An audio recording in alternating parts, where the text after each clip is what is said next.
अरे यार।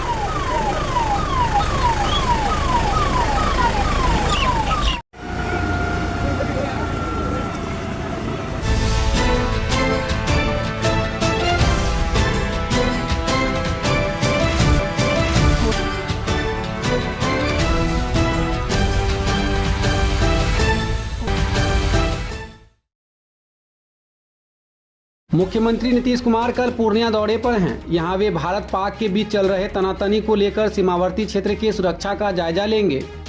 इससे पहले मुख्यमंत्री के आगमन की तैयारी का भाजपा प्रदेश अध्यक्ष दिलीप जायसवाल ने जायजा लिया और बी कोठी में सड़क दुर्घटना में मारे गए 8 लोगों को सांत्वना दिया। कल मुख्यमंत्री भी इन लोगों से मुलाकात करेंगे। वहीं भारत पाक मामले को लेकर दिलीप जायसवाल ने कहा कि आने वाले 2-3 दिनों में भारत पाक में सीधा युद्ध हो सकता है। उनके इस कथन से अंदेशा लगाया जा रहा है कि भारत युद्ध के लिए पूरी तरह से तैयार है। दिलीप जायसवाल ने कहा कि यह मोदी का नया भारत है, घर में घुसकर मारेगा। आज देश की 140 करोड़ की जनता सेना के साथ है। देश की जनता अब आतंकी गतिविधि बर्दाश्त नहीं करेगी।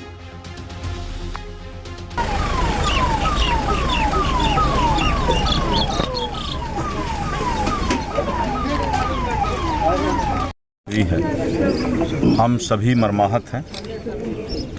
कल मुख्यमंत्री महोदय के यहाँ हम लोग बैठे थे। मुख्यमंत्री जी का कहना हुआ कि नहीं, बहुत ही दर्दनाक घटना है और उन्होंने बिहार सरकार के कैबिनेट मंत्री श्री हरी सहनी जी हैं और मैं पटना से आज आया, चूँकि ये मेरा निर्वाचन क्षेत्र भी है। तो जैसे ही सुना तो कल से ही हम लोग ये थे कि जितना जल्दी हो वहाँ पहुँचें।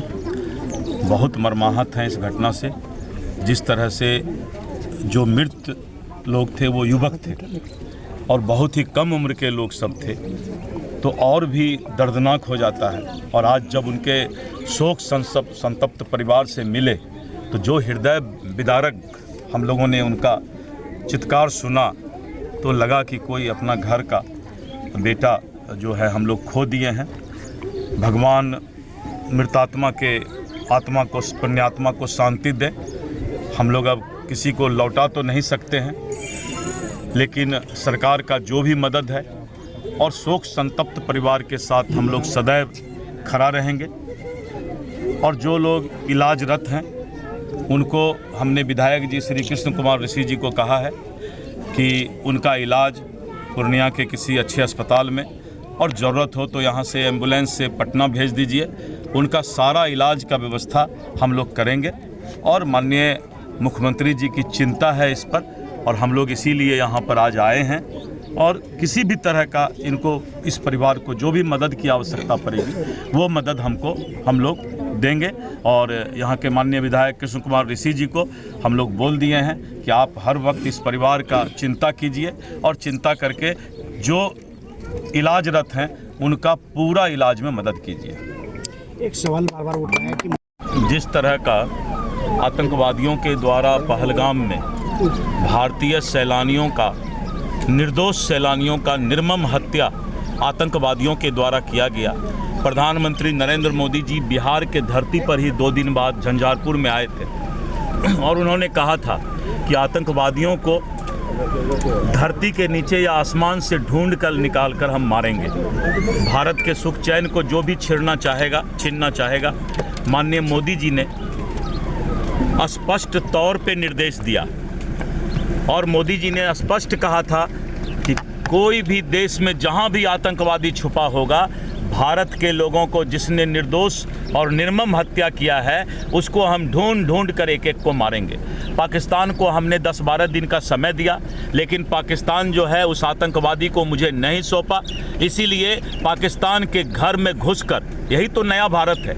नया भारत की ताकत ये है कि हम पाकिस्तान के घर में घुस करके उसके घर को भी, उसके बंकर को भी हमने नेस्तनाबूद किया और 100 से ज़्यादा आतंकवादी को मारने का हमने काम किया। हम अपने सेना को सैल्यूट करते हैं, सेना को शुभकामना देते हैं। और जहाँ जहाँ भी आतंकवादी होगा भारत ढूंढ ढूंढ के मारेगा, क्योंकि ये मोदी जी का भारत है और मोदी जी का भारत पीछे हटने वाला नहीं है।